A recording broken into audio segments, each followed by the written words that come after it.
Jordan Bardella, le nouveau légat de la droite, le Captain America national du rassemblement. National. Bardé d'espoir depuis 2023 qui s'entraîne comme Rocky Balboa pour le trône de France. Rocky Bardella peut-il détrôner Manu? Peut-il y arriver malgré son jeune âge? La réponse est oui, parce que Jordan a su transformer toutes ses faiblesses en qualité. Mais en revanche, ses moyens pour y parvenir et ses stratégies risquent bien de vous surprendre. Analysons ensemble ces techniques qu'il a utilisées pour inspirer et convaincre, pour vous aussi les utiliser et comme lui captiver et vaincre. Alors tout d'abord, Bardella dans son narratif a choisi d'incarner un archétype qui fonctionne du tonnerre en politique, c'est celui du jeune premier. Un personnage qui va grandement ajouter à votre crédibilité malgré votre jeune âge. Costume bien propre, rasé de près, posture droite, vous êtes jeune, vous êtes dynamique, vous êtes propre sur vous, il faut que quand on vous regarde, on ait l'impression de sentir votre parfum Hugo Boss. Et non pas votre parfum Scorpio qu'on vous a offert à Noël, Jean-Kevin, et range-moi ce coffret. Il faut que quand on vous serre la main, on n'ait pas envie de se la nettoyer après. Qu'on se dise, lui, il sort de l'ENA ou un truc comme ça. Et que qu'importe votre âge, on se dise, lui, il va tous nous sauver. Cependant, attention, l'archétype du jeune premier est à double tranchant. Vous pourriez paraître inaccessible, voire trop parfait. Alors, Jordan Bardella a intégré à son image une backstory tout à fait fascinante, c'est-à-dire son enfance en Seine-Saint-Denis entre le maître kebabier et le RERB. Je peux vous assurer que lorsque vous avez grandi en Seine-Saint-Denis dans le 93,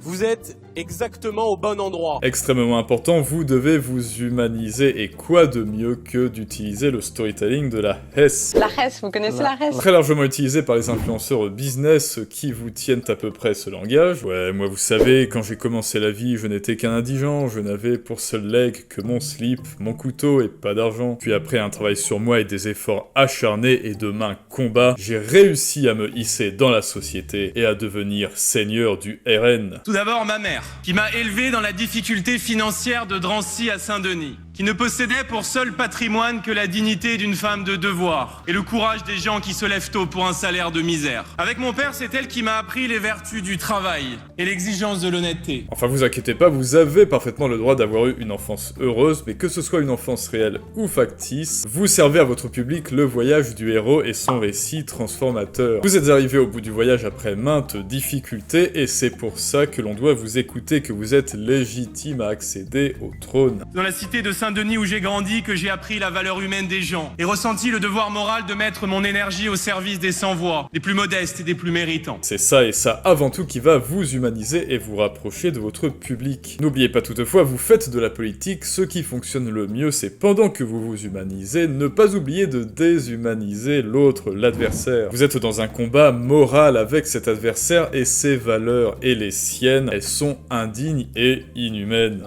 Quand vous mettez à pied 15 000 soignants qui se retrouvent du jour au lendemain sans le moindre salaire et que vous mettez à pied en pleine crise sanitaire, c'est indigne et inhumain. Utilisez donc à foison la technique de l'épiphore, c'est-à-dire répéter ces termes à 3 reprises pour marteler au public. Une politique extrêmement brutale, une politique en matière de santé qui a été inhumaine et indigne. Quand vous mettez à pied 15 000 soignants, c'est indigne et inhumain. Fermer des lits en pleine crise sanitaire, c'est indigne et inhumain. Pendant le confinement, vous refusez à des familles d'aller rendre visite à leurs proches qui sont malades. C'est inhumain et c'est indigne. Et quand l'adversaire désigné vous attaque à son tour, surtout restez calme. Messieurs, calmez-vous. Votre colère afficherait votre manque de contrôle et ce serait du pain béni pour lui. Et au contraire et heureusement, Jordan Bardella, lui, est l'incarnation du calme et de la maîtrise de soi. Et ce calme olympien va vous donner une aura empyréenne et surtout, cela va vous permettre de frapper l'adversaire là où ça fait mal, au moment crucial. Et c'est ça l'une des bottes secrètes de Bardella, et je vais vous livrer le plan de cette technique. Tout d'abord, gardez votre calme tout du long, laissez l'adversaire bien s'installer, sans croûter sur sa chaise, être en confiance, discuter de tout et de rien avec les gens du plateau, ne mordez pas, laissez-le sortir un peu sa langue de bois, puis d'un seul coup, réveillez-vous et dites au public que ce qu'il dit est à côté de la plaque, mais qu'heureusement, vous veillez et vous êtes là pour faire cesser ces diversions de serpents. C'est ce que défendent les féministes de la France insoumise, qui ne trouvent pas de problème à défendre le burkini plutôt que de parler de pouvoir d'achat lors des élections législatives par exemple. Utilisez des images frappantes, des images clés grotesques pour le ridiculiser à fond. Quand il chipote et qu'il fait de la microgestion, montrez-le en évoquant cette imagerie. C'est-à-dire que là on en est à débattre de Camille, en fait on fait le catalogue La Redoute là, de toutes les tenues islamistes. C'est-à-dire qu'on est là en France en 2022 en train de faire l'inventaire de toutes les tenues islamiques, à savoir si c'est le bon centimétrage et s'il faut l'interdire ou non. Puis en plein milieu d'une phrase, phrase au moment crucial frappée d'un seul coup avec des faits réels pour le désarçonner. Quand vous avez une démographie dont le compte à rebours est déclenché, quand vous accueillez des centaines de milliers de personnes chaque année dans votre pays, eh bien ces personnes-là viennent aussi avec leurs mœurs, leurs coutumes, leur mode de vie. Et quand il y a trop de monde, eh bien vous ne pouvez pas assimiler. Et enfin, dernière étape, achevez-le sur la dernière phrase en utilisant un concept clé qui fait office de cliffhanger rhétorique. Je pense que vous faites preuve d'une compromission hallucinante à l'égard de ces thèses et que vous avez confié les clés d'innombrables quartiers, notamment chez nous dans notre département en Seine-Saint-Denis, à des communautaristes et que vous avez réglé la France, pardon de le dire, à l'heure islamique. On était sur l'éducation. Et pour ça, bravo Jordan Bardella. À ce moment-là, si vous avez bien fait les choses, rétractez-vous maintenant puis faites planer un silence pour renforcer ce que vous venez de dire. C'est la technique de l'aposiopèse. Vous voulez répondre, Clémentine Autain, en quelques mots? Et enfin, dernière étape, dites à votre public que vous avez gagné par une proclamation de victoire bien cinglante. Mise KO par le réel, si vous voulez, et par les faits qui tombent. Non. Et vous pouvez aussi, au moment crucial, l'attaquer sur sa personne avec un ad hominem. Normalement, c'est une technique qui est très mal vue, mais comme vous êtes resté calme tout du long, cette soudaineté sera perçue comme juste et vraie. Vous êtes mal à l'aise là-dessus, hein. Mais pourquoi je suis mal à l'aise? Mais vous êtes mal à l'aise parce que vous êtes un comique qui ne fait rire personne. Oh non! Et vous êtes... Oh non, il vient de c'est se pas faire ça. applaudir deux fois. Autre plot twist de storytelling made in Bardella, et ce qu'il a compris, vous ne discutez pas avec l'adversaire en réalité. Vous ne discutez pas avec le méchant de votre histoire, celui qui vise le même objectif que vous. Vous discutez en vérité avec le public. Ici, c'est-à-dire les Français, bien sûr, vous n'êtes donc pas là pour convaincre l'adversaire, mais pour montrer au public que vous êtes là pour eux et pas lui. Et croyez-moi que les Français qui nous regardent ne doutent pas de la volonté, de la détermination politique de Marine Le Pen Revenons à la de régler cette question de Revenons à la l'immigration. campagne. Vous êtes là pour les protéger et pour déposer un système corrompu qui n'a que trop duré. Quand on est ministre de la République française, on peut pas insulter des millions de Français en permanence. C'est-à-dire qu'on a le sentiment qu'ils passent leur temps à jeter les Français les uns contre les autres. Utilisez à fond le communautarisme. Quand l'adversaire vous insulte, il les insulte eux. Quand ils nous insultent, en fait, ils insultent des millions de gens.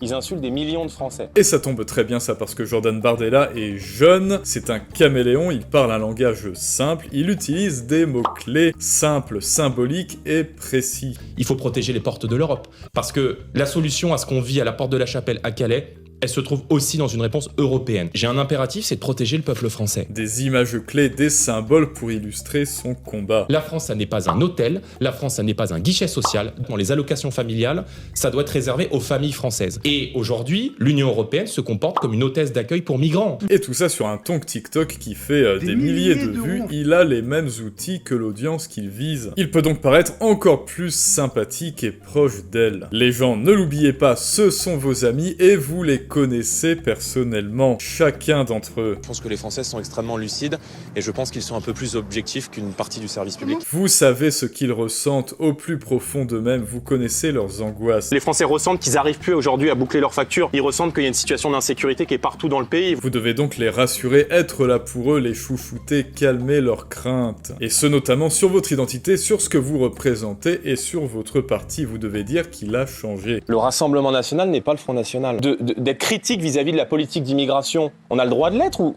je veux dire, on est forcément catalogué comme d'extrême droite. Utiliser la proportionnelle aux élections pour rendre le pouvoir au peuple, c'est être d'extrême droite. Je ne le crois pas. Quand on vous titille, faites le candide, vous ne voyez pas du tout de quoi il parle, vous avez fait table rase du passé. Pourquoi je serais d'extrême droite? Sur quelles idées, sur quelles mesures, sur quelles Oui, par visions exemple, vraiment sur vous les serez idées, d'extrême sur droite? tout un parcours d'un parti politique. Lequel? Sur des années, je vais pas vous refaire le parcours si, du Front allez-y. National. Et surtout, demandez-lui toujours des précisions, armes fatales, anti-homme de paille. Madame Borne dit les idées du RN sont dangereuses. Mais quelles idées? Montrez bien au public que l'adversaire, en revanche, ce méchant, est en train de fomenter, il est plein de rancœur et de haine envers vous, le gentil. Là, il raconte n'importe quoi, il s'étouffe dans sa haine. C'est-à-dire qu'il est plein de haine. Ah, il vous aime pas. Et en plus, c'est un lâche et il ne veut même pas se frotter à vous, autre signe que c'est vous qui êtes dans le vrai. Mais pourquoi il veut pas débattre, monsieur Dupond-Moretti? Parce qu'il est bien sûr qu'à l'époque, il est content. Là. Tout le monde applaudit, il est content, t'inquiète pas. Faites ainsi feu de tout bois, on vous fait des éloges, vous avez raison. raison. On vous fait des insultes et on vous blâme, vous avez aussi raison. Vos détracteurs deviendront en réalité, et malgré eux, vos meilleurs alliés. Parce que quand vous êtes finalement désignés comme des adversaires par ces gens-là, c'est que vous êtes probablement pas si mauvais que ça. Essayez donc par exemple de les faire passer pour des petits trolls d'internet qui essayent de vous décrédibiliser à grands coups de compléments d'enquête. La personne qui m'accuse d'avoir tenu ce compte s'est rétractée, estimant avoir été manipulée par France Télévisions, et que le service public s'agite à quelques mois d'élections européennes, c'est sans doute bon signe et les Français ne seront pas dupes. Défendez bec et ongle votre public contre lui qui, en tant que méchant, leur veut du mal. Mais vous ferez pas croire aux gens qui nous regardent que sur les 900 000 clandestins ou les 600 000 clandestins, il y a 600 000 Afghans homosexuels qui ne peuvent pas être envoyés chez eux. Alors après, bien évidemment, l'adversaire va faire pareil, il va essayer de vous piquer vos amis. Vous expliquez aux Français, vous parlez des millions de Français qui nous écoutent, ils sont intelligents les Français. Le problème c'est que je suis trop intelligent en fait. À ça, répondez toujours, contre-attaquer, ce sont mes amis, pas les tiens. Ils savent qu'à la fin, il y a toujours quelqu'un qui paye. Vous pourrez travailler moins longtemps. C'est sûr que c'est toujours eux et en qui plus, payent. vous aurez une meilleure Et retraite. toujours les plus pauvres. Et en plus, Autre botte secrète de Bardella, comment faire alors pour que les gens passent outre votre jeune âge et transforment ce défaut en qualité? Eh bien tout simplement avec l'appel à l'action. Vous n'êtes pas dans l'être, mais dans le faire. Si on vous critique sur votre âge et votre manque d'expérience, recentrez immédiatement leur perception sur le fait que tout ce qui compte dans les péripéties, c'est l'action. La question de la génération est à mon avis secondaire. Je pense que l'âge n'est en rien un gage d'efficacité. Gabriel Attal comme Premier ministre sera jugé non pas à ce qu'il aime, à ce qu'il fait. Vous êtes jeune, oui, mais vous avez grandi au contact du réel et donc vous êtes légitime pour en parler, pour être le sachant et proposer des solutions. J'ai grandi à Saint-Denis, dans le 93, Ouais. et j'ai été confronté à ces jeunes, comme tous les jeunes qui grandissent dans le 93 d'ailleurs, à la violence. Ne l'oubliez pas, vous êtes le héros de cette histoire. Le héros, c'est celui qui va vers un but précis, il a un plan, une stratégie et un désir profond d'y arriver. Et c'est ça que vous devez transmettre en donnant un semblant d'unicité. Utilisez à fond les images narratives dont on a parlé justement pour représenter votre périple. Des images qui symbolisent l'ascension comme à tout hasard, une pyramide ou un escalier. On était et que j'étais particulièrement sur un escalier, voilà, et qu'on allait probablement dans les prochains mois, au fur et à mesure que je monte les marches, tenter de me faire chuter de cet escalier. C'est probablement mal me connaître, car je suis assez solide. Parce que votre intrigue doit aller crescendo, augmenter l'intensité jusqu'au climax, c'est-à-dire, pour Bardella, jusqu'aux élections en 2027. Et on le verra, je pense, le périple de Bardella et ses péripéties iront en s'intensifiant pendant ces 3 prochaines années. Est-il l'homme de la situation, lui et son parti? Ça, c'est à chacun d'entre vous d'en décider. Likez, abonnez-vous et surtout dites-le moi en commentaire. Maintenant, en tout cas, vous avez les armes pour, comme lui, sauter dans l'arène et vous battre. Restez calme, attaquez au moment crucial et surtout faites du public votre ami. Parce que peu importe le parti, peu importe le domaine, avec une communauté solide et engagée, vous avez déjà conquis les cœurs et vous ne pourrez en réalité que gagner. J'étais le meilleur parce que la foule m'aimait. Gagne la foule. Et tu gagneras ta liberté. Je gagnerai la foule. Je lui donnerai quelque chose qu'elle n'a jamais vu.